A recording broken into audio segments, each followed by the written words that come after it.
మీరు రంజీ నుంచి first ఐపీఎల్కి select అయిన ప్లేయర్ అన్న మన ఆంధ్రప్రదేశ్ నుంచి. ప్రాసెస్ అంతా ఎలా జరిగిందని? ఇప్పుడే 2008లో ఐపీఎల్ రాబోతుంది. ఇవాళ ఐపీఎల్ అనేది ఏ లెవెల్కి వెళ్ళిపోయిందో అందరికీ తెలుసు. ఐపీఎల్ అంటే ఇట్స్ ఎ మ్యాడ్నెస్. చూసేవాళ్ళకి ఆడేవాళ్ళకి ఆ ప్రొఫెషనల్ అప్రోచ్ అనేది వచ్చేసింది. ఆ సంవత్సరం నేను సౌత్ ఇండియాలో హైయెస్ట్ వికెట్ టేకర్ 35 వికెట్స్ ఏమో తీశాను. ఇండియాలో సెకండ్ థర్డ్ ఉన్నా. ఐపీఎల్ అనే ఏదో టోర్నమెంట్ వస్తుందంట.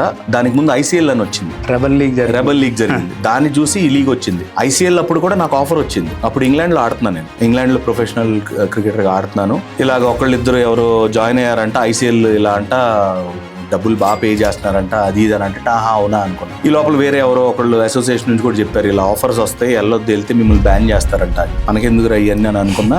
ఇంగ్లాండ్ లో ఉండగా ఒక కాల్ వచ్చింది నాకు. స్టార్ట్ అవుతుంది, ఒక హ్యాండ్సమ్ అమౌంట్, ఒక 70-80 lakhs ఇస్తారంట ఈ పర్ ఇయర్, అది ఇది అని చెప్పారు. ఏంట్రా ఇది ఇంత ఇది అనుకుని వద్దొద్దు, ఇండియాకి ఆడాలి, మన డ్రీమ్ అది, ఇవన్నీ వస్తా పోతా ఉంటాయని చెప్పి అది వద్దనుకున్నా అయిపోయాను. సో అయిపోయిన తర్వాత ఇంగ్లాండ్ నుంచి వచ్చాను. ఇంగ్లాండ్ నుంచి రావడానికి కూడా అప్పుడే ఫాదర్ చనిపోయారు అన్నమాట. Shock for me in my life. So వచ్చాను. ఆయన డ్రీమ్ ఏంటంటే ఇండియాకి ఆడాలి, టీవీలో కనపడాలి. అరే ఏంట్రా ఆయన లేకుండా ఇలా అయింది, అది ఇది కొంచెం ఆ టైంలో బాగా స్ట్రగుల్ అయ్యాను మెంటల్.